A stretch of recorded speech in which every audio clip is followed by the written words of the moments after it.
Hello dear students, welcome to my YouTube channel Biovision Academy. আমি গোলাম ইয়াজদানি। আজকে তোমাদের সামনে পরীক্ষার যদি দৃষ্টিকোণ থেকে দেখা যায় তাহলে খুবই ইম্পর্টেন্ট একটা টপিক নিয়ে চলে এসেছি। আজকে আমরা ফ্রগ সম্পর্কে পড়ব, যেটা অ্যাকচুয়ালি বিভিন্ন পরীক্ষার দৃষ্টিকোণ থেকে এখানে অনেক ধরনের কিন্তু প্রশ্ন এখান থেকে আসে। আমরা এই ক্লাসটা একটা মাত্র ক্লাসের মাধ্যমে টোটালটা কমপ্লিট করব। তাহলে আজকে আমরা ফ্রগ, যেটাকে আমরা ব্যাং বলি, সেই সম্পর্কে পড়ব। ব্যাং যদি দেখা যায় ফ্রগ, তাহলে এটা কিন্তু আমাদের যে সিস্টেমেটিক পজিশন যদি দেখা যায় তাহলে ভার্টিব্রাটার অন্তর্ভুক্ত পড়ে অ্যানিমেলিয়ার মধ্যে। তাহলে আমরা যদি দেখি কিংডম, কিন্তু হ্যাঁ কিংডম কিংডম কি হবে না অ্যানিমালিয়া। অ্যানিমালিয়া ফাইলাম এর সিস্টেমেটিক পজিশনটা কিন্তু অবশ্যই মনে রাখতে হবে। হ্যাঁ, সিস্টেমেটিক পজিশন। হ্যাঁ, তাহলে ফাইলাম কর্ডেটা। সাব ফাইলাম যদি দেখি, এদের নোটোকর্ডটা ভার্টিব্রাল কলমে কনভার্ট হয়ে গেছে, তাই এরা হলো ভার্টিব্রাটা। ঠিক আছে, এবার এদের যদি ক্লাস দেখা যায়, ক্লাস কিন্তু অ্যামফিবিয়া, উভচর।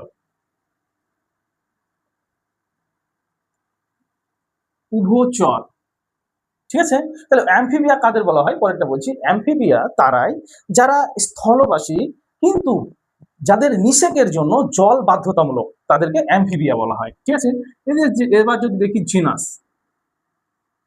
জিনাস কি হবে? আমাদের ইন্ডিয়াতে মোস্ট একটা কমন যে ব্যাং, সেটা হলো রানা টাইগ্রিনা। হ্যাঁ, আমাদের সিলেবাস যেটা, সিলেবাসে অ্যাকচুয়ালি রানা টাইগ্রিনার কথাই টোটালটা আছে, তাই জিনাস হলো রানা, আর স্পিসিস টাইগ্রিনা। ঠিক আছে, তাহলে এটা হলো সিস্টেমেটিক পজিশন।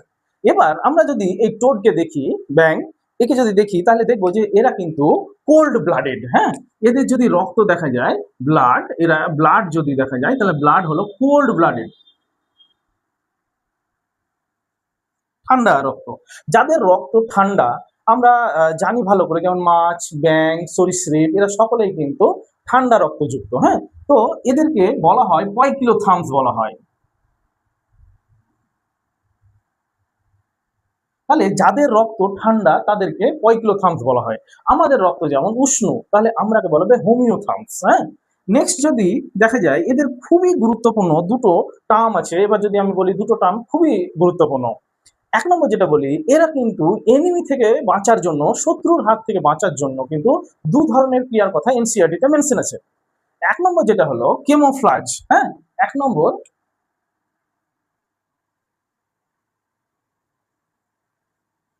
কেমোফ্লাজের কথা উল্লেখ আছে, এবং আরেকটা যেটা আছে মিমিক্রি। এই দুটো টার্ম কিন্তু এনসিইআরটি তে মেনশন আছে।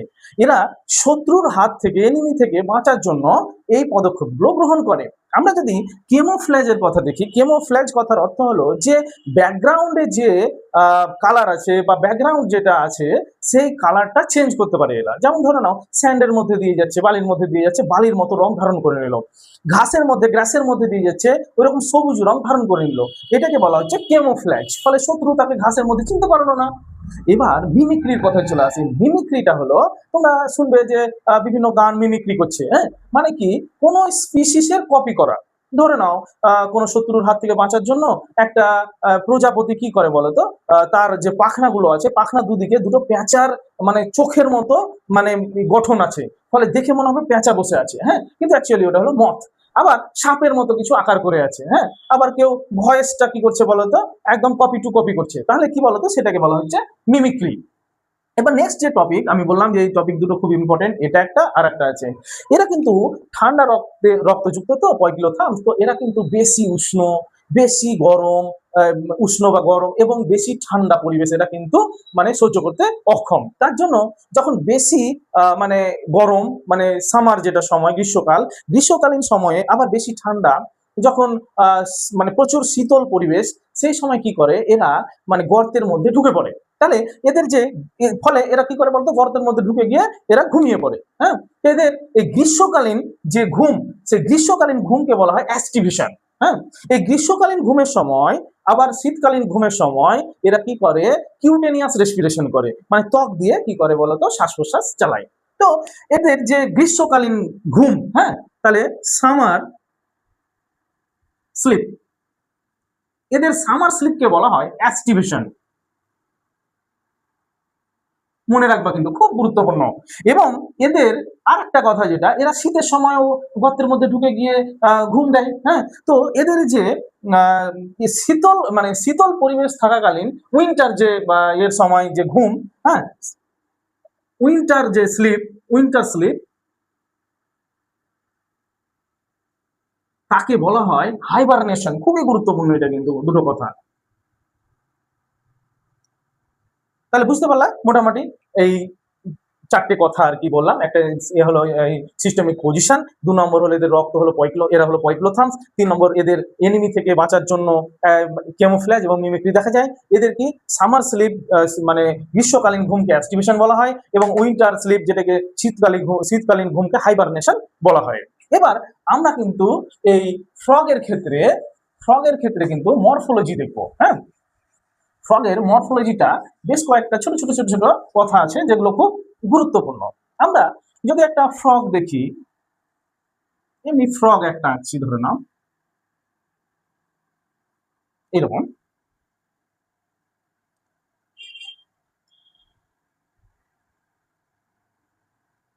এটা একটা ফ্রগের ছবি আঁকছি, মোটামুটি ধরে নাও যে ফ্রগ আঁকলাম। এইটা হলো ফোর লেগ। আবার আমরা ধরে নাও এটা একটা হাইন্ড লেগ আঁকছি।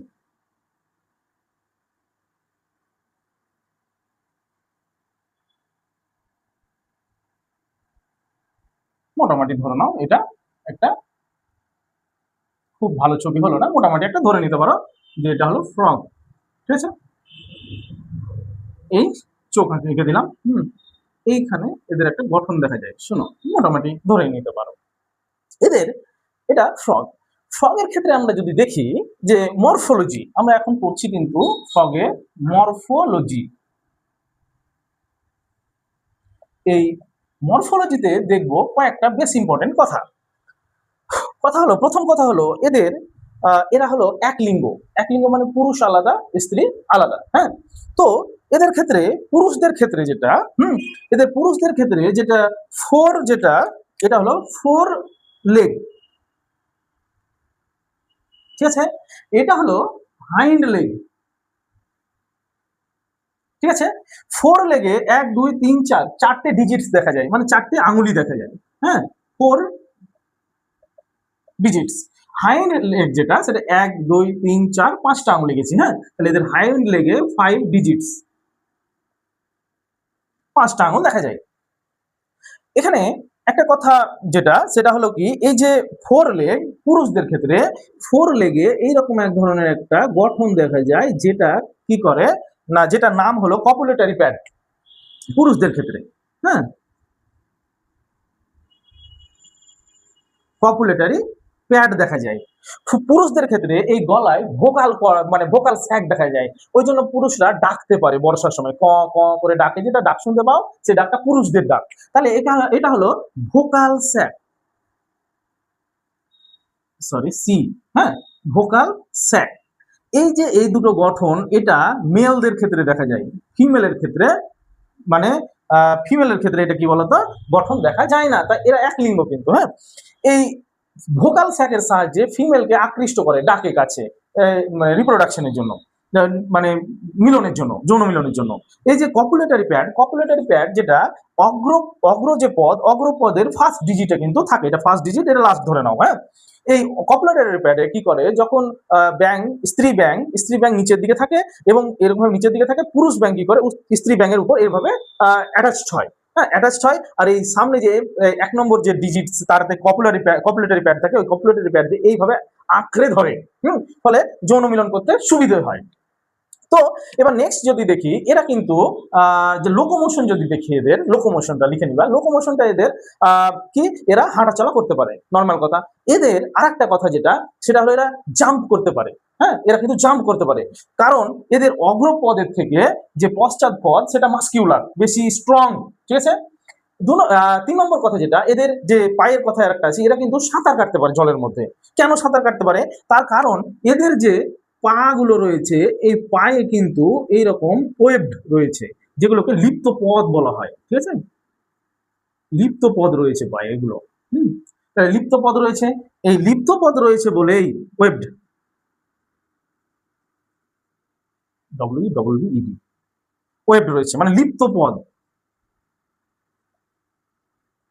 এদের লিপ্ত পদ রয়েছে সবার ক্ষেত্রে, পুরুষ স্ত্রী সবার ক্ষেত্রে, পুরুষ আর স্ত্রীর মধ্যে পার্থক্য শুধু এইটুকুটা। হ্যাঁ, এবার লিপ্ত পদ রয়েছে, তাই জলের মধ্যে কি করতে পারে বলতো, সাঁতার কাটতে পারে, সক্ষম এরা। নেক্সট যদি দেখি এদের এই যে শরীর, হ্যাঁ, এই শরীরের মধ্যে উপরের যে রং, উপরে শরীরের উপরের যে রং, উপরের রংটা কিন্তু অলিভ গ্রিন। ঠিক আছে, এই উপরের গায়ের রংটা কিন্তু, এই গায়ের রং কিন্তু অলিভ গ্রিন। ঠিক আছে। এদের যে এই নিম্ন দিকে যে কালারটা, এই নিম্ন দিকে ভেন্ট্রাল সাইডে, এদিকের কালারটা কিন্তু পেল ইয়েলো। তাহলে এই এদের ডরসাল সাইড হলো অলিভ গ্রিন, আর ভেন্ট্রাল সাইড হলো কি বলতো, পেল ইয়েলো। এখানে ধরে নাও এদের দুটো নস্ট্রিল রয়েছে। হ্যাঁ, নস্ট্রিল রয়েছে, নস্ট্রিল দিয়ে শ্বাস প্রশ্বাস নেয়। যাই হোক, এটা মাউথ। এদের শরীরটা দুটো অংশে বিভক্ত, কি না, হেড অ্যান্ড এই যে পুরো গঠন, এই পুরো গঠনটা ট্রাঙ্ক বলা হয়, ট্রাঙ্ক বা দেহ। ঠিক আছে, তাহলে এদের শরীর দুটো অংশে বিভক্ত, হেড এবং ট্রাঙ্ক। গ্রীবা এদের কিন্তু নেই। নেক্সট যদি দেখা যায় এদের যে এই যে চোখ দেখতে পাচ্ছ, চোখে এক ধরনের পর্দা থাকে, যাতে জলের মধ্যে এরা যখন সাঁতার কাটবে, জলের মধ্যে থাকবে, তখন কি চোখের মধ্যে দিকে কি করে, চোখকে প্রোটেক্ট করে। এই যে পর্দা, এই পর্দাকে বলা হয় নিকটিটেটিং পর্দা, নিকটিটেটিং মেমব্রেন, ভালো করে মনে রাখবা। ঠিক আছে। আবার এদের আরেকটা গঠন খুব ইম্পর্টেন্ট আছে, যেটা এখানে আমি এঁকে দেখিয়েছি তোমাদের। এই গঠনটাকে বলা হয় টিম্প্যানাম। এটা কিন্তু মানে আমাদের কানের মতো কাজ করে, শব্দ শুনতে সাহায্য করে। হ্যাঁ, এটা হলো টিম্প্যানাম। ঠিক আছে। একটা কথা যেটা হলো, এদের শরীরে যদি টাচ করে দেখো, শরীরটা কিন্তু, এদের শরীর যদি টাচ করে, তাহলে শরীরটা কিন্তু একদম পিচ্ছিল ভাব থাকে। হ্যাঁ, কারণ এদের পুরো শরীর মিউকাস নির্মিত, এদের পুরো শরীর কিন্তু মিউকাস নির্মিত। এই মিউকাস থাকে বলে এদের শরীরটা আর্দ্র ভাব থাকে, আর্দ্র থাকে, জল মানে ময়েশ্চার থাকে আর কি। হ্যাঁ, আর এই ময়েশ্চার থাকে বলে এরা কি করে, কিউটেনিয়াস রেসপিরেশন করতে পারে, মানে ত্বকীয় শ্বসন করতে পারে। এরা কিন্তু কোনোদিন জল পান করে না, কিন্তু এই ময়েস্ট যে স্কিন, তার সাহায্যে কি করে বলতো, এরা জল শুষে নেয়। ঠিক আছে, বোঝা গেল মোটামুটি সবকিছু। এবার নেক্সট যদি মরফোলজির পর আমরা যদি যাই অ্যানাটমিতে যাব। হ্যাঁ, এদের অ্যানাটমিতে আমরা যেটা পড়বো, বেশ কয়েকটা সিস্টেম সম্পর্কে পড়বো। যেমন ধরে নাও ডাইজেস্টিভ সিস্টেম, হ্যাঁ, তারপরে যদি দেখি তাহলে circulatory system, reproductive system, nervous system, তারপরে ধরে নাও এক্সক্রিটরি সিস্টেম। এই সমস্ত বিভিন্ন 6 ধরনের মোটামুটি সিস্টেম আমরা এদের ক্ষেত্রে পড়বো। তো এদের অ্যানাটমি যদি দেখি, অ্যানাটমি ফ্রগের ক্ষেত্রে অ্যানাটমি যদি দেখি, আমি প্রথমে তোমাকে ডাইজেস্টিভ সিস্টেমটা পড়াচ্ছি। ডাইজেস্টিভ সিস্টেমটা একটু ভালোই পড়তে হয় আর কি, খুব বড় মানে পড়তে হয় অনেকটাই।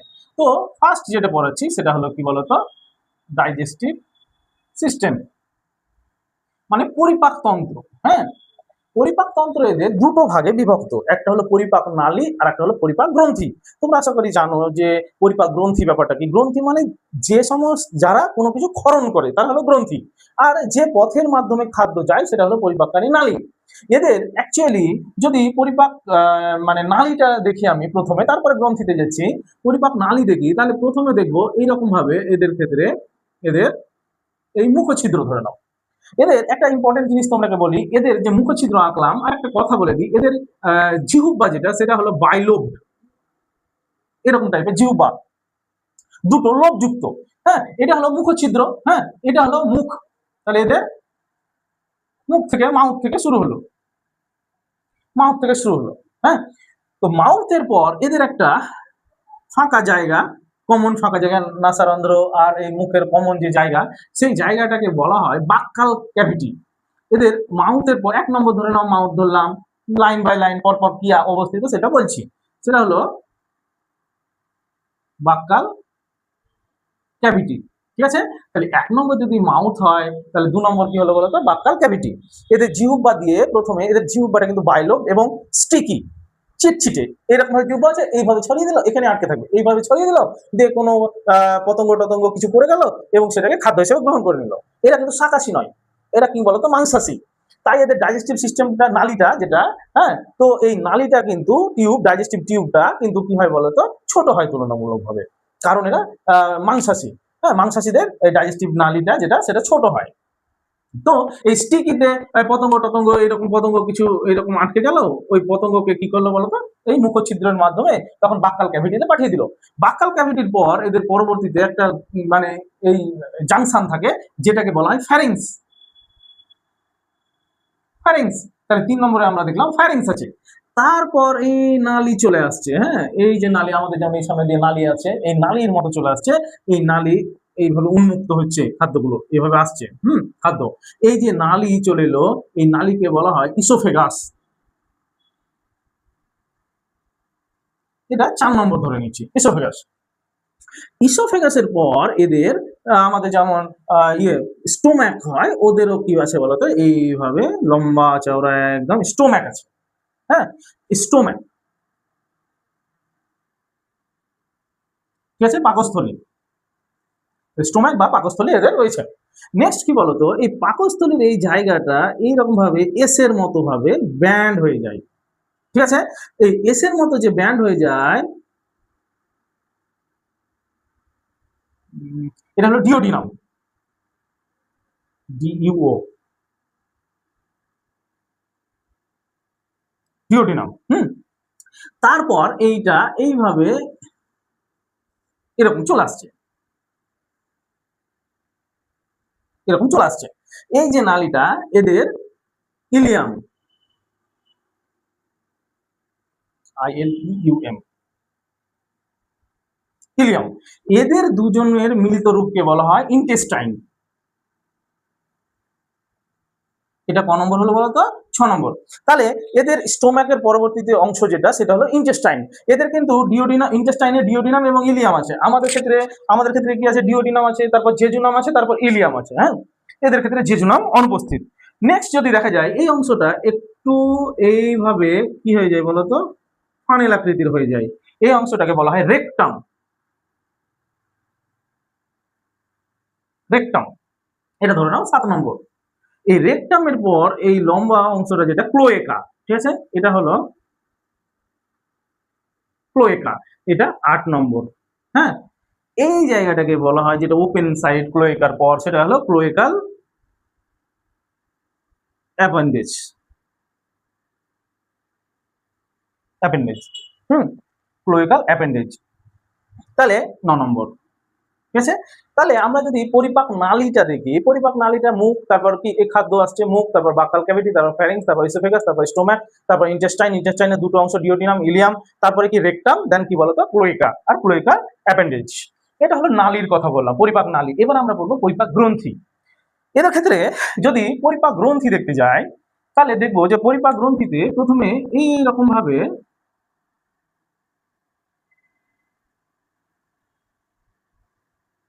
এরকম লিভার, এদের ক্ষেত্রে লিভার দেখছি ধরে নাও, বা যকৃৎ যাকে বলা হয়। ঠিক আছে, এই যকৃৎ থেকে কি হয়, এই নালী চলে আসছে, দুটো নালী এইভাবে,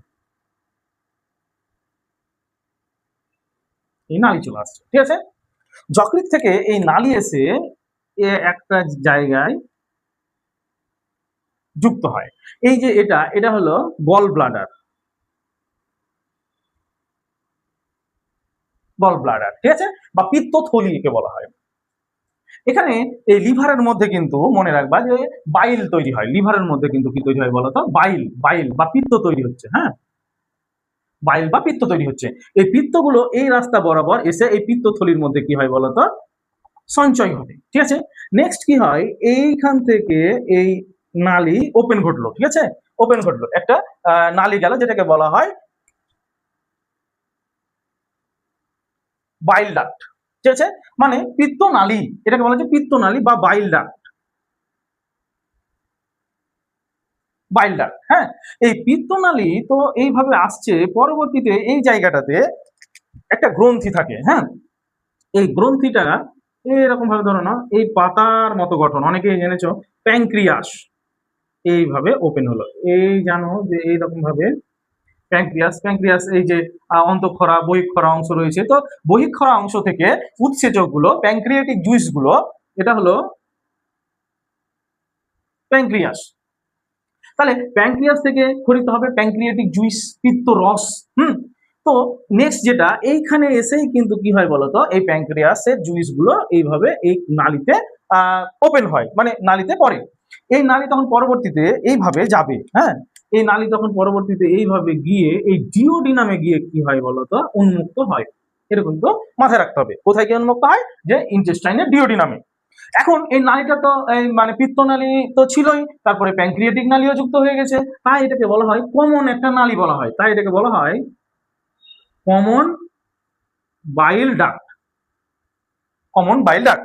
এখানে বাইলও আছে, পিত্তও আছে, আবার প্যাঙ্ক্রিয়াটিক জুসও আছে। এখানে এসে কি হয় বলতো, এই সমস্ত কিছু উৎসেচক গুলো এখানে এসে পড়ে। এবার খাবারের কথায় চলে আসি, খাদ্যের কথায়। খাদ্য যখন গ্রহণ করলো এই মানে ফ্রগ, তখন কি হয়, ধীরে ধীরে ধীরে ধীরে খাদ্যটা ভাঙতে থাকে, ভাঙতে ভাঙতে এই যে স্টোম্যাক আছে, স্টোম্যাকের মধ্যে বিভিন্ন গ্যাস্ট্রিক গ্ল্যান্ড রয়েছে। হ্যাঁ, গ্যাস্ট্রিক গ্ল্যান্ড রয়েছে। এই যে গ্যাস্ট্রিক গ্ল্যান্ড গুলো রয়েছে, এই গ্যাস্ট্রিক গ্ল্যান্ড থেকে কিন্তু এই গ্যাস্ট্রিক গ্ল্যান্ড রয়েছে, এই গ্যাস্ট্রিক গ্ল্যান্ড থেকে দুই ধরনের জিনিস খরিত হয়, একটা হলো এইচসিএল আর আরেকটা হলো কি বলতো, গ্যাস্ট্রিক গ্যাস্ট্রিক জুস। হ্যাঁ, গ্যাস্ট্রিক জুস। এই গ্যাস্ট্রিক জুস আর এইচসিএল এর প্রভাবে এই যে খাবারগুলো ছিল, এই খাবারগুলো যেন দলা দলা বেঁধে গেল, ভেঙে ভেঙে দলা দলা তৈরি হয়ে গেল, এই খাবার এই দলা দলা দলা দলা দলা দলা পাকিয়ে গেল, যাকে বলা হয় কাইম, কাইম। পরবর্তীতে এই খাবার এই কি করে বলতো, এই ডিওডিনামের মধ্যে আসে, ডিওডিনামের মধ্যে এসে এই প্যাঙ্ক্রিয়াটিক জুইস আর বাইল যে পিত্ত আর কি, এই খাবারের সঙ্গে কি হয়, মিশ্রিত হয়। একটা কথা মনে রাখবা, যে এই যে বাইল, এই যে পিত্ত, এই পিত্ত কিন্তু ফ্যাটকে ইমালসিফাই করে, মানে এটা হলো ফ্যাটকে ভেঙে দেয়, মানে বাইল হলো ফ্যাট ভঙ্গক, ঠিক আছে, ফ্যাট ভঙ্গক। এই প্যাঙ্ক্রিয়াস যেটা, এই প্যাঙ্ক্রিয়াস থেকে প্যাঙ্ক্রিয়াটিক জুস ক্ষরণ হয়, তাই তো,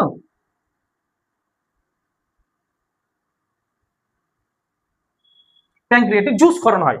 এই প্যাঙ্ক্রিয়াস, এই প্যাঙ্ক্রিয়াটিক জুস এদের কার্বোহাইড্রেট এবং প্রোটিনকে ভেঙে দেয়, ঠিক আছে। তাহলে কার্বোহাইড্রেট আর প্রোটিন, তাহলে দেখো ফ্যাটকে ভাঙছে পিত্ত, যেটা যকৃৎ থেকে তৈরি হচ্ছে, আর কার্বোহাইড্রেট আর প্রোটিনকে ভেঙে দিচ্ছে কে, প্যাঙ্ক্রিয়াটিক জুইস, যেটা প্যাঙ্ক্রিয়াস থেকে তৈরি হচ্ছে। এবার সবগুলো এখানে তো আর ভাঙে না, এই জুসগুলো এখানে যায়, এখানে গিয়ে খাবারকে কি করে দেয়, ডিওডিনাম ইলিয়ামে গিয়ে ভেঙে দেয়। বাকিটা এই যে ইন্টেস্টাইনাল গ্ল্যান্ড আছে, এখান থেকেও আন্তরিক গ্রন্থি থেকেও কিছু রস ক্ষরণ হয়, উৎসেচক ক্ষরণ হয়, তারা শেষের বেলায় কি করে, বাকি খাদ্যকে সব ভেঙে চুরে দেয়। নেক্সট কি হয় বলতো, এখানে যদি আমরা দেখি এই ইন্টেস্টাইনে এইগুলো নিয়ে আঙুলের মতো প্রবর্ধক, ছোট ছোট ছোট ছোট প্রবর্ধক দেখা যায়, এরকম এরকম ভাবে। ছোট ছোট মনে হচ্ছে টিলা দেখা যাচ্ছে, আঙুলের মতো এরকম এরকম প্রবর্ধক দেখা যাচ্ছে, ঠিক আছে। এই আঙুলের মতো পুরো একদম ইন্টেস্টাইন জুড়ে আর কি। হ্যাঁ, সম্পূর্ণটা আমি অত আঁকছি না, আমি নর্মালি বলে দিলাম। এই যে আঙুলের মতো প্রবর্ধক গুলো বললাম, এগুলোকে বলা হয় ভিলি, ভিলি, বা এগুলোকে বলা হয় মাইক্রো ভিলি। এই মাইক্রোভিলি যদি দেখো, তাহলে দেখবা যে এইভাবে টিলার মতো এরকম ভাবে আছে, এর মধ্যে ল্যাকটিয়াল, ল্যাকটিয়াল, তারপর রক্তের মানে শিরা, ধমনী এইভাবে কিন্তু মিশ্রিত আছে। এখান দিয়ে খাবার যাবে এবং শিরা ধমনী দিয়ে খাবারগুলোকে, পুষ্টি উপাদানগুলো কি হবে, রক্ত শোষণ করে নিবে। আর যেগুলো ফ্যাটের মোটা মোটা অংশ যেটা, সেটা কি করে ফ্যাট মানে ইমালসিফাই হওয়ার পর যে ফ্যাটের যে অংশগুলো, সেটা ল্যাকটিয়াল দিয়ে চলে যাবে রক্তের মধ্যে পরবর্তীতে। হ্যাঁ, ল্যাকটিয়াল হলো একটা লসিকা গ্রন্থি, সরি লসিকা মানে লসিকা নালী আর কি। হ্যাঁ, যাই হোক, নেক্সট যেটা বলি, খাবারের এই ডাইজেস্টিভ সিস্টেম মোটামুটি তোমরা আশা করি পুরোটা বুঝতে পেরেছো, যে নালী আর কি বলতো এই গ্ল্যান্ডের কথাটা টোটালটা আশা করি বুঝতে পেরেছো। হ্যাঁ, এবার আমরা যেটা করব সেটা হলো কি বলতো, যে ফ্রগের ডাইজেস্টিভ সিস্টেম হয়ে গেল অ্যানাটমির মধ্যে। নেক্সট আমরা যেটা পড়ব সার্কুলেটরি সিস্টেম।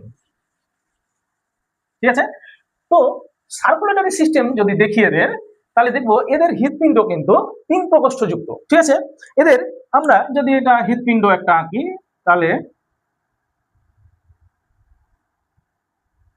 এই ধরনের একটা হৃৎপিণ্ড 3 প্রকোষ্ঠযুক্ত, এই ধরে নাও এইরকম টাইপের,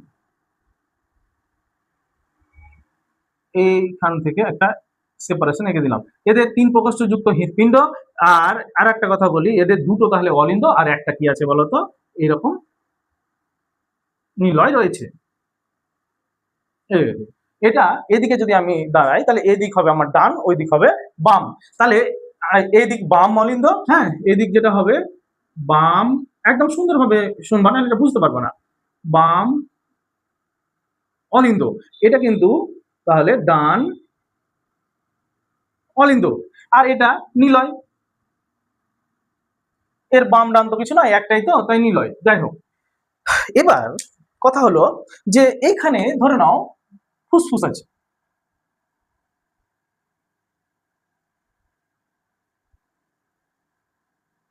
লাংস লাংস রয়েছে, লাংসের মধ্যে অ্যালভিওলাই রয়েছে। অ্যালভিওলাই কি হবে, এই রক্ত কার্বন ডাইঅক্সাইড ছেড়ে দিবে এবং অক্সিজেন কি করবে, গ্রহণ করবে। তার মানে এখানে আমরা দেখতে পারি যে এইভাবে CO2 রিলিজ করছে আর O2 এইভাবে কি হচ্ছে বলতো আসছে।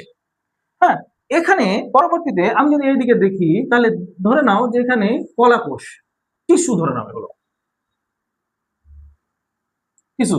তাহলে কলাকোষ এখানে রয়েছে। কলাকোষে কি হবে বলতো, কলাকোষে এই কি করবে, CO2 গুলো ত্যাগ করবে, CO2 এখানে লিখে দিচ্ছি, CO2 ত্যাগ করবে, আর কি করবে বলতো, অক্সিজেন কি করবে বলতো, গ্রহণ করবে। সিম্পল ব্যাপার, যে কলাকোষের মধ্যে শ্বসন ঘটবে, ফলে অক্সিজেন দরকার, অক্সিজেন নিবে আর কার্বন ডাইঅক্সাইড ত্যাগ করবে। আর এখানে ফুসফুসের মধ্যে কি করবে, অক্সিজেন নিবে আর কার্বন ডাইঅক্সাইড ত্যাগ করবে। এর একটা ইন্টারেস্টিং বিষয় হলো, খুব ইন্টারেস্টিং বিষয়, সেটা হলো এদের ডান অলিন্দতে কি হয়, এক ধরনের এদের পিঠে যেমন ঘাড়ে আমরা ব্যাগ নিই, এদের হৃৎপিণ্ডের পিঠের দিকে, ঘাড়ের দিকে একটা ত্রিভুজাকার গঠন দেখা যায়। সেই গঠনটা আমি বাইরের দিকে আঁকছি যাতে তোমরা বুঝতে পারো। ঠিক আছে, এইরকম এরকম গঠন এদের ধরে নাও একটা রয়েছে, ত্রিভুজাকার গঠন। এই গঠনটাকে বলা হয় সাইনাস ভেনোসাস। ঠিক আছে, এটাকে বলা হচ্ছে সাইনাস ভেনোসাস। ঠিক আছে, কি ঘটনা ঘটে সিম্পলি আমি যদি বলি তোমাকে, তাহলে দেখো এইখানে ধরে নাও এই রক্তের জালিকা, এই রক্তের জালিকা কি হচ্ছে বলতো, এই কার্বন ডাইঅক্সাইড সব গ্রহণ করছে। ঠিক আছে, কার্বন ডাইঅক্সাইড গ্রহণ করছে, এই CO2 গ্রহণ করলো, কালো কালো মানে দূষিত রক্ত ধরে নাও। ঠিক আছে, এই কার্বন ডাইঅক্সাইড যখন গ্রহণ করলো, এই নালী কি হচ্ছে বলতো, আমি এমনি একটু মানে জাস্ট বোঝার জন্য তোমাদেরকে এগুলো দেখাচ্ছি, এগুলো এরকম হয় না কিন্তু। হ্যাঁ, যাই হোক, নেক্সট কি হচ্ছে, কার্বন ডাইঅক্সাইড যুক্ত রক্ত কি হচ্ছে বলতো, এইভাবে একটা বড় কি হচ্ছে সিরাজ দ্বারা দিয়ে ডান অলিন্দতে প্রবেশ করছে। এই ধরনের ডান অলিন্দতে CO2 যুক্ত রক্ত কি করলো, প্রবেশ করলো। এই CO2 যুক্ত রক্ত, এই যে শিরা, এটাকে বলা হয় কোনাস, সরি, এটাকে বলা হয় ভেনা কাভা। ঠিক আছে, এই শিরাটাকে বলা হয়। এই ভেনা কাভা দিয়ে কোথায় রক্তটা আসে, প্রথমে CO2 যুক্ত রক্ত কোথায় আসে না, সাইনাস ভেনোসাস। দেন সাইনাস ভেনোসাস থেকে কোথায় আসে বলতো, ডান অলিন্দ। তাহলে ডান অলিন্দের সঙ্গে সম্পর্কিত হলো কি বলতো, সাইনাস ভেনোসাস। এটা কিন্তু মাথায় রাখতে হবে যে ডান অলিন্দের সাথে সম্পর্কিত হলো কি বলতো, সাইনাস ভেনোসাস। তাহলে CO2 যুক্ত রক্ত নিয়ে এলো, এখানে ডান অলিন্দ পড়লো, ডান অলিন্দ থেকে কোথায় যাবে বলতো, এই নিলয়ের মধ্যে প্রবেশ করে গেল। কথা হলো যে এই নিলয়ের মধ্যে যখন প্রবেশ করে গেল, এই নিলয়ে থেকে যখনই বাইরে বেরোতে যাবে, তখন একটা স্যাক লাইক স্ট্রাকচার কিন্তু থাকে। এই ধরে নাও এই গ্রন্থির মতো একটা গঠন, যেটা নিলয়ের সঙ্গে কি বলতো সম্পর্কিত। এরকম হয় না, এইখানে থাকে গ্রন্থিটা কিন্তু। হ্যাঁ, আমি দেখাচ্ছি, এইগুলো নিয়ে একটু আঁকছি, এরকম হয় না, তবে একটা মোটামুটি ধারণার জন্য। হ্যাঁ, তাহলে এই CO2 যুক্ত রক্ত কি বলতো এইখানে প্রবেশ করলো। হ্যাঁ, এই যে গ্রন্থির মতো গঠন যেটা স্যাক লাইক স্ট্রাকচার যেটা, এটাকে বলা হয় কোনাস আর্টারিওসাস।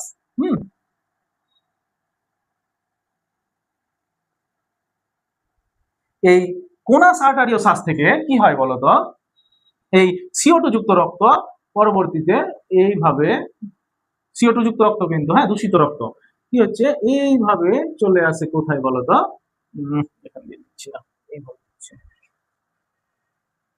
তাহলে ভালো হবে, তোমাদের বুঝতে সুবিধা হবে।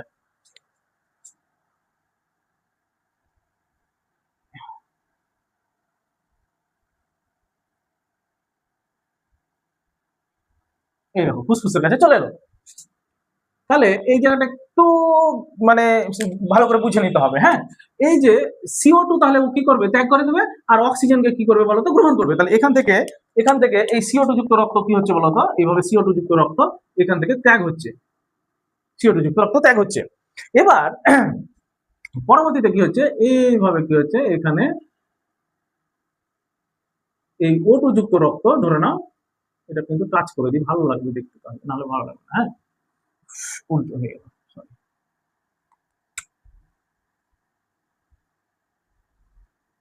তাহলে বুঝতে পারবো এইরকম ভাবে কি হচ্ছে বলতো, এই O2 যুক্ত রক্ত কি হচ্ছে এইখানে, এটা হলো কি ফুসফুসীয় ধমনী, হ্যাঁ, আর এটা হলো ফুসফুসীয় শিরা, এইভাবে কি হচ্ছে আবার আসছে, কোথায় আসছে বলতো, এটা কিন্তু মনে রাখবা ফুসফুসীয়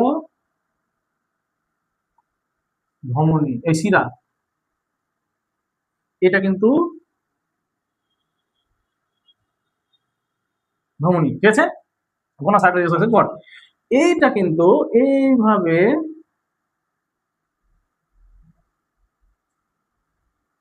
কোথায় এসে পড়লো বলতো, পড়লো বাম অলিন্দতে।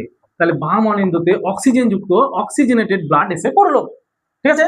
তাহলে অ্যাকচুয়ালি মনে রাখার কৌশলটা কি বলতো, আমাদের যেমন হৃৎপিণ্ডটা বাম দিক হেলে থাকে, তো বাম দিক তাহলে বাম অলিন্দ, তাহলে হৃৎপিণ্ডের বাম দিকে তাহলে অক্সিজেন যুক্ত রক্ত থাকে, বাম দিকে হেলে থাকে বলে। যদিও বা ব্যাঙের ক্ষেত্রে যে গহ্বর আছে, বক্ষ গহ্বর, তার উপরের দিকে কি থাকে বলতো, হৃৎপিণ্ড থাকে। আর একটা কথা বলে দিই তোমাকে, এই হৃৎপিণ্ডের যে বাইরের আবরণ সেটাকে বলা হয় পেরিকার্ডিয়াম, ঠিক আছে। এবার এই যে বাম অলিন্দতে রক্ত চলে এলো অক্সিজেনেটেড ব্লাড, এই বাম অলিন্দ থেকে এই কপাটিকা ভেদ করে চলে আসবে কোথায় আবার বলতো, এই নিলয়ের মধ্যে। তার মানে ব্লাডটা যেন মিক্সচার হয়ে গেল, যা ব্লাডটা মিক্সচার হয়ে গেল, তাই এদের মিক্সড ব্লাড পরিবাহিত হয়, ঠিক আছে, মিক্সড ব্লাড, এদের মিক্সড ব্লাড পরিবাহিত হয়। নেক্সট কি হবে, এই যে অক্সিজেনেটেড রক্ত এবার কি কলাকোষকে রক্ত দেওয়ার প্রয়োজন পড়বে, তাহলে এই অক্সিজেনেটেড ব্লাড আবার ঘুরিয়ে কোথায় যাবে বলতো, এই অক্সিজেনেটেড ব্লাড এই নিলয় থেকে সেই একই পথ বেয়ে কোনাস আর্টারিওসাস থেকে এইভাবে আবার নির্গত হবে, ঠিক আছে। এইভাবে নিলয় থেকে কিছু বেরোতে গেলেই কোনাস আর্টারিওসাস ভেদ করে আসতেই হবে। এই ধরো নাও অক্সিজেনেটেড ব্লাড, ঠিক আছে। এই অক্সিজেনেটেড ব্লাড কি হলো, এই অক্সিজেন O2 অক্সিজেন এখানে কোষ রসে দিয়ে দিল, কোষ রস থেকে অক্সিজেন আবার কোথায় পেয়ে গেল বলতো, এই টিস্যু পেয়ে গেল। এইভাবে এদের কি হয় বলতো, রক্ত সংবহন তন্ত্র ঘটে। এবার আর একটা ছোট্ট কথা বলে দিই, এদের এই যে শিরা, এই শিরাটা কি হয় বলতো, অনেক সময় কি এই কিডনি থেকেও কি হয় বলতো, কিডনি হয়তো একটু মোটামুটি এখন পরে আসছি, এই কিডনি থেকেও কিন্তু এরকম ভাবে শিরা নির্গত হয়, এগুলোকে পোর্টাল সিস্টেমও বলা হয়। যেমন যকৃৎ থেকেও কি হয় বলতো, যকৃৎ থেকেও আহ যকৃৎ থেকেও এই শিরা বের হয়, ঠিক আছে। তো আবার ধরলাম ইন্টেস্টাইন থেকেও দেখলা তোমরা একটু আগে যে বিভিন্ন রক্তবাহগুলো বেরোলো, ওগুলো একটা শিরা বেরোলো, হ্যাঁ। তো এই সমস্ত যে শিরাগুলো এতে থেকে কিডনি থেকে নির্গত হয় তাকে বলা হয় এই কিডনি থেকে যে শিরাগুলো বেরোলো সেটাকে বলা হয় পোর্টাল শিরা বলা হবে। যকৃৎ থেকে যে শিরাগুলো বের হয় সেগুলোকে হেপাটিক পোর্টাল শিরা বলা হয়। তাহলে যকৃৎ থেকে নির্গত শিরাকে বলা হয় হেপাটিক পোর্টাল ভেন, হ্যাঁ।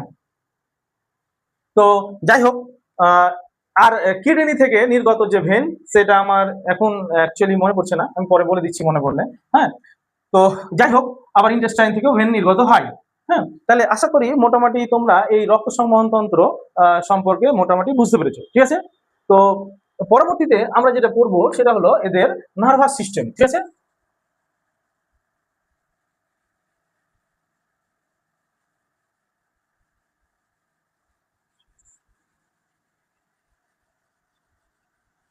নার্ভাস সিস্টেম সম্পর্কে পড়বো।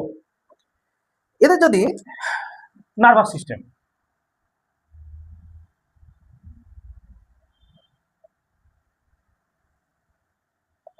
নার্ভাস সিস্টেম যদি বলি তাহলে নার্ভাস সিস্টেম আসলে এদের তিনটি ভাগে বিভক্ত। হ্যাঁ, তিনটি ভাগে বিভক্ত। একটা হলো central nervous system, central nervous system. 2 নম্বর হলো পেরিফেরাল,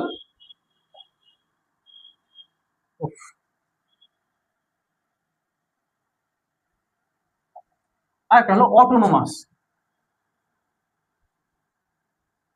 নার্ভাস সিস্টেম, ঠিক আছে। এদের যে সেন্ট্রাল নার্ভাস সিস্টেম দুটো অংশ নিয়ে গঠিত, ঠিক আছে, আমাদেরও তাই same. Central nervous system brain এবং আমাদের spinal cord.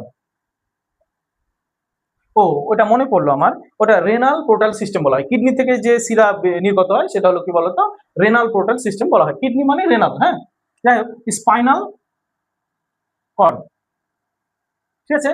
Peripheral nervous system সে দুই প্রকারের হয়, সেটা হলো কি বলতো, যেটা ব্রেন থেকে যে নার্ভাস সিস্টেম গুলো নির্গত হয় সেটা হলো কি, একটা হলো অ্যাকচুয়ালি সিম্পল ভাবে বলতে গেলে আমরা কিন্তু মাধ্যমিকের সময় পড়েছি যে আমাদের যেটা ক্রেনিয়াল নার্ভ আর আর কি স্পাইনাল নার্ভ। হ্যাঁ, আমাদের ক্ষেত্রে 12 জোড়া ক্রেনিয়াল নার্ভ আর স্পাইনাল নার্ভ কিন্তু 31 জোড়া, কিন্তু এদের ক্ষেত্রে 10 হ্যাঁ, লিওনেল মেসি জার্সি যেমন 10, তো এদের ওই রকম পেরিফেরাল নার্ভাস সিস্টেমের ক্ষেত্রে কি বলতো, একটা হলো ক্রেনিয়াল নার্ভ যেটা হলো 10 পেয়ার্স, আর একটা হলো স্পাইনাল নার্ভ, এটাও কিন্তু 10 পেয়ার্স, ঠিক আছে। অটোনোমাস সিস্টেম যেটা নার্ভাস সিস্টেম দুই প্রকার, সিম্প্যাথেটিক, প্যারাসিম্প্যাথেটিক। আর কি প্যারাপ্যাথেটিক। সিম্প্যাথেটিক কোনগুলো, অটোনোমাস মানে যেগুলো অটোমেটিক্যালি ঘটে যাচ্ছে, হ্যাঁ, এরকম। যেমন ধরো না, হঠাৎ করে আকস্মিক কিছু ঘটে গেল, হার্ট রেট বেড়ে গেল, ধাক ধাক ধাক ধাক, হার্ট রেট বেড়ে গেল। এই যে হার্ট রেট বেড়ে যাওয়া, তারপর হঠাৎ করে কি ঘটে গেল, তাহলে কি আমার পিপল, তারপর কি বলতো এই যে ইয়েগুলো সেগুলো বড় বড় হয়ে যাওয়া, তারপর লালা ক্ষরণ কমে যাওয়া, এই সমস্ত কিছু কি করে বলতো, সিম্প্যাথেটিক নার্ভাস সিস্টেম করে। আর পেরিসিম্প্যাথেটিক নার্ভাস সিস্টেম পরে গিয়ে কি করে বলো, সব কন্ট্রোল কন্ট্রোল মজিনু কন্ট্রোল, সব কন্ট্রোল করায়। মানে হার্ট রেট বেড়ে গেছে, ধীরে ধীরে ধীরে ধীরে ধীরে ধীরে হার্ট রেটটাকে স্লো ডাউন করছে, প্যারাসিম্প্যাথি পরে গিয়ে সিম্প্যাথি দিচ্ছে, মানে কন্ট্রোল করছে, ঠিক আছে। তো এটা আমরা যদি ব্রেন দেখি, এদের স্পাইনাল কর্ড, তো যাই হোক ব্রেনটাই মেনলি দেখবো। তো এদের ব্রেন যদি দেখি তাহলে দেখবো যে এইরকম দুটো হেমিস্ফিয়ার নিয়ে এদের ব্রেন গঠিত। এইভাবে দুটো হেমিস্ফিয়ার নিয়ে এদের ব্রেন গঠিত হয়। এই দুটো হেমিস্ফিয়ার কর্পাস ক্যালোসাম দ্বারা কি থাকে বলতো, যুক্ত থাকে, ঠিক আছে। পরবর্তীতে এটা হলো এদের মিড ব্রেন, ঠিক আছে। আর তার পরবর্তীতে কি থাকে বলতো, যেটা অ্যাকচুয়ালি এরকম হচ্ছে, হ্যাঁ, এটা হলো ফোর ব্রেন। তাহলে ব্রেনের তিনটে পার্ট, ব্রেনের আমরা যদি দেখি তিনটে পার্ট, এটা হলো ফোর ব্রেন। ফোর ব্রেন কি কি ব্যাপার আছে না, দুটো হেমিস্ফিয়ার নিয়ে গঠিত। আর এদের যে দুটো হেমিস্ফিয়ার থাকে আর দুটো লোব থাকে, এই লোব দুটো এগুলো দুটো হেমিস্ফিয়ার, খণ্ড, দুটো খণ্ড, আমাদের ব্রেনেরও দুটো খণ্ড যুক্ত, ঠিক আছে।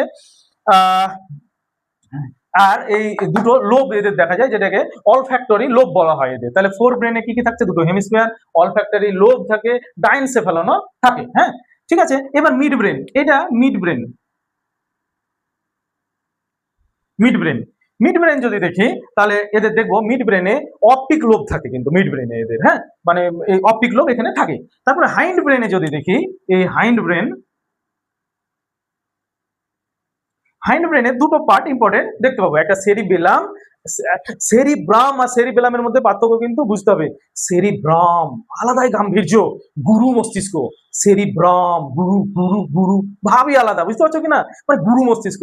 আর কি সেরিবেলাম, বুঝতে পারছো কিনা, সেরিবেলাম মানে ভাবই নেই, ভাব নেই একটা, হ্যাঁ, তার মানে কি লঘু মস্তিষ্ক। হ্যাঁ, তাহলে এই যে পশ্চাৎ যে মস্তিষ্ক, এই হাইন্ড ব্রেনে এই লঘু মস্তিষ্ক পাওয়া যায়। যে লঘু মস্তিষ্ক কি বলতো, সেরি বেলাম, সেরিব্রাম নয়, সেরিব্রাম অগ্র মস্তিষ্কের পার্ট, ঠিক আছে।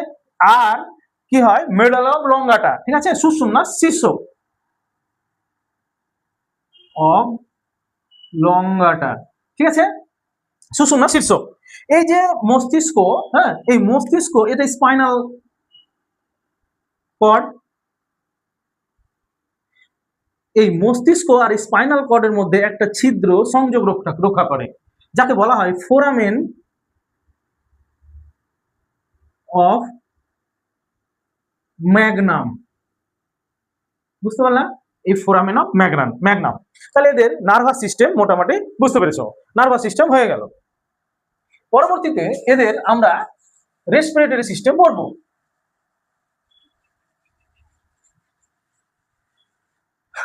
রেসপিরেটরি সিস্টেম শ্বসন যদি এদের দেখা যায়, এদের শ্বসনের ক্ষেত্রে এদের কিন্তু জানো ভালো করে তোমরা যে এদের ব্যাঙাচি কিন্তু এদের লার্ভা, এই ব্যাঙাচি জলে থাকে কিন্তু, হ্যাঁ, এই ব্যাঙাচির ক্ষেত্রে কি হয় বলতো, ফুলকা দ্বারা এরা শ্বসন চালায়।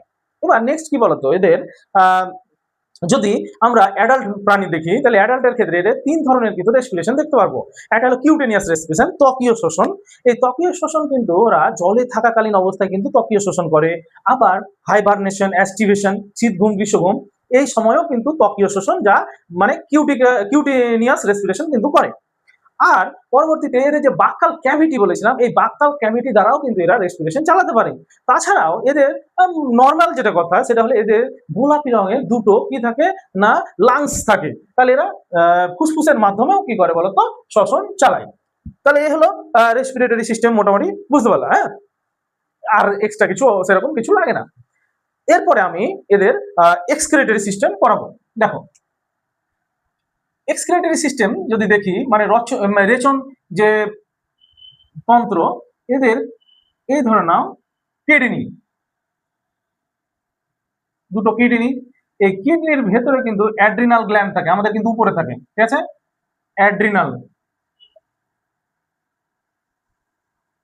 এটা কিন্তু কিডনি, ঠিক আছে। এখানে বিশেষ কিছু অত আঁকছি না আমি। এখানে ইউরেটাস, দুটো ইউরেটাস নির্গত হয়।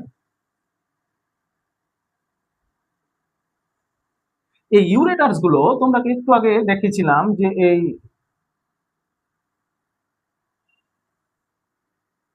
এই রেকটাম দেখেছিলাম, তাই না। এই রেকটামের মধ্যে কি হয়, ইউরেটাস গুলো এইভাবে কানেক্ট হয়, ঠিক আছে, ইউরেটাস দুটো থাকে। তো এই কিডনি থেকে কি, এই মানে গোবিনী যেটাকে আমরা বাংলায় বলি, এই গোবিনী কি হলো, নির্গত হয়ে এই রেকটামে গিয়ে দুটো ওপেন হয়ে গেল, ঠিক আছে। পরবর্তীতে কি হবে, ক্লোয়েকার অ্যাপেন্ডেজের সাহায্যে কি হলো, বাইরে নির্গত হয়ে গেল রেচন। এখানে কথা হলো যে এদের এইভাবে কিন্তু কিছু ফ্যাট বডি দেখা যায়, সরি এখানে না, এখানে কিন্তু ভুল লিখে দিলাম আমি, এই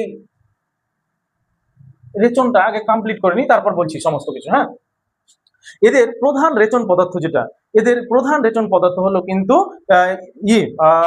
ইউরিয়া। তাই এরাকে ইউরিওজেনিক বলা হয়। হ্যাঁ, কোথায় লিখবো তাই ভাবছিলাম, যাই হোক এমনি বলে দিলাম, এদের প্রধান রেচন পদার্থ ইউরিয়া, তাই এদের ইউরিওজেনিক বলা হয়, ঠিক আছে। এবার এদের যদি রিপ্রোডাক্টিভ সিস্টেম আমি নর্মালি বলি, রিপ্রোডাক্টিভ সিস্টেমে চলে যাচ্ছি। এইখানে পুরুষদের ক্ষেত্রে কিন্তু শুক্রাশয় থাকে, ঠিক আছে, এইখানে পুরুষদের ক্ষেত্রে শুক্রাশয় থাকবে। আমি কিডনিটা একটু নিচে আঁকি, নাহলে কিন্তু হবে না, বা কিডনিটা আমি একটু এখানে আমি কিডনি সম্পর্কে অত কিছু বলছি না। এই কিডনি,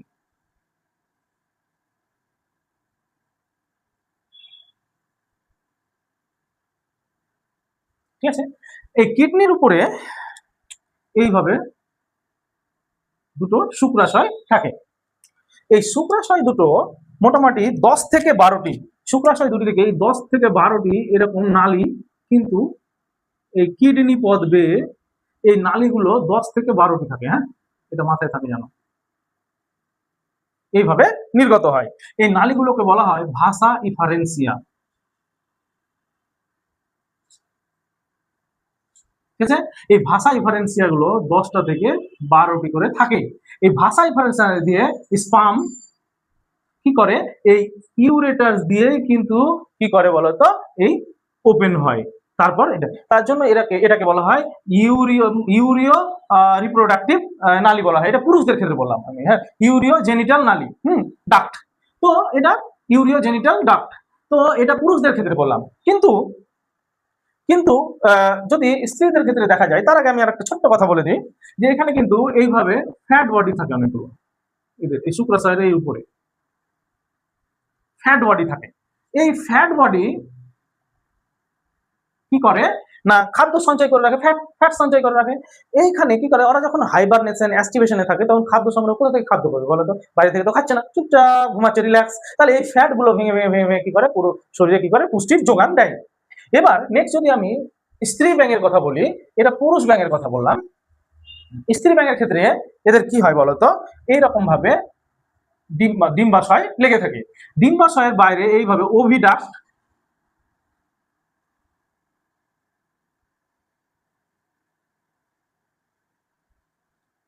নির্গত হয়। ডিম্বাশয় থেকে ডিম্বাণু ওভিডাক্টে নির্গত হবে। ঠিক আছে, ওভিডাক্ট গুলো কি হয় পরবর্তীতে এই ক্লোয়েকাতে গিয়ে কি হয় বলতো, ওভিডাক্ট গুলো পরবর্তীতে এই ক্লোয়েকাতে গিয়ে ওপেন হয়। মানে এরা আর এই গভীনির সাথে যুক্ত হয় না। ঠিক আছে, এদের ক্ষেত্রে জননের ক্ষেত্রে যেটা বলি, মানে একটা ফিমেল পার অ্যাকচুয়ালি প্রতিবারে 2500 থেকে 3000 এগ দেয়। এটা কিন্তু মনে রাখতে হবে, 2500 থেকে 3000 এগ প্রতিবারে দিতে পারে কিন্তু। হ্যাঁ, তো আশা করি তোমরা এই রিপ্রোডাক্টিভ সিস্টেম বুঝতে পেরেছো। একটা জিনিস যেটা এদের সেন্সারি অর্গান যেটা, সেটা প্যাপিলারি বার্ড দেখা যায়। হ্যাঁ, তো এদের টেস্ট বার্ড দেখা যায়, প্যাপিলারি মাসেল দেখা যায়। ও, এখানে আরেকটা জিনিস ভুলে গেছি, এদের কিডনি যেটা, এই কিডনি রেচন পদার্থগুলো এখানে এদের কিন্তু ব্লাডার থাকে। হ্যাঁ, ইউরিনারি ব্লাডার থাকে, এটা ভুলে গেছি কিন্তু। এইরকম ভাবে ইউরিনারি ব্লাডার থাকে। এদের আরেকটা কথা আমি ভুলে গেছি, নোট করে নিও। এদের যে এই আমি শুক্রাশয় এঁকেছিলাম মেলের ক্ষেত্রে, শুক্রাশয় গুলো এর কিডনির উপরে থাকে, তাই মেসরকিয়াম বলা হয়। শুক্রাশয় গুলো এর কিডনির উপরে থাকে, তাই মেসরকিয়াম বলা হয়। ঠিক আছে, আর এদের এই মানে ইউরিনারি ব্লাডার থাকে, ইউরিন এখানে পড়লো, যে ব্লাডারে জমা থাকলো, পরবর্তী ক্লোয়েকা দিয়ে বাইরে নির্গত হয়ে গেল। এদের আমরা যদি মানে ব্যাঙের ক্ষেত্রে উপকারিতা দেখি, আমি এই ব্যাংকটা দেখাতে তোমাদের ভুলে গেছি। প্রথমত এই ব্যাং যেটা দেখতে পাচ্ছ তোমরা, তো এই ব্যাঙের ক্ষেত্রে এই ব্যাঙ কিন্তু আমাদের, এটা যদিও বা এটা বুফো, কিন্তু আমাদের সিলেবাসে আছে রানা, তবুও এটা দেখালে ভালো বুঝতে পারবা যে এদের ক্ষেত্রে পায়ের যে এই ব্যাপার বা বিভিন্ন অঙ্গগুলো, এদের মরফোলজিটা কিন্তু একই রকম টাইপের। তাই তো এই ব্যাঙ কি কাজে লাগে, আমাদের খুব উপকারী দিক আছে এদের। আমাদের যে ইকোলজিক্যাল সিস্টেম, ইকোলজিক্যাল সিস্টেমে যে এরা কিন্তু মানে ফুড ওয়েব, হ্যাঁ, এতে কিন্তু গুরুত্বপূর্ণ ভূমিকা পালন করে এরা। হ্যাঁ, তো মানে ফুড চেন, ফুড ওয়েবে এরা গুরুত্বপূর্ণ ভূমিকা পালন করে। ধানের ক্ষেতে যে পতঙ্গগুলো যেগুলো ধানকে নষ্ট করে দেয়, সেগুলোকে এরা খেয়ে কি করে দেয়, আমাদের উপকার করে। এছাড়াও ব্যাঙের যে এই যে হাইন্ড যে লেগ, এটা মাস্কিউলার টাইপের, তো কিছু কিছু দেশে এই ব্যাঙকে খাদ্য হিসেবেও কিন্তু কি করা হয়, গ্রহণ করা হয়। আশা করি তোমরা এই একটা ভিডিওর মাধ্যমে পুরো ব্যাঙের সবকিছু মোটামুটি যে মরফোলজি বলো বা অ্যানাটমি বলো সবকিছু বুঝতে পেরেছো। হ্যাঁ, ভিডিওটা ভালো লাগলে অবশ্যই সঙ্গে থেকো, আর বায়োভিশন একাডেমিকে ভালোবাসা দিও। দেখা হচ্ছে পরবর্তী ক্লাসে, এক্সাইটিং ক্লাস, পরবর্তী ক্লাস। হ্যাঁ, আমি মোটামুটি ভেবে রেখেছি, হ্যাঁ, নোটিফিকেশন দিয়ে দিব। তো থ্যাংক ইউ ভেরি মাচ।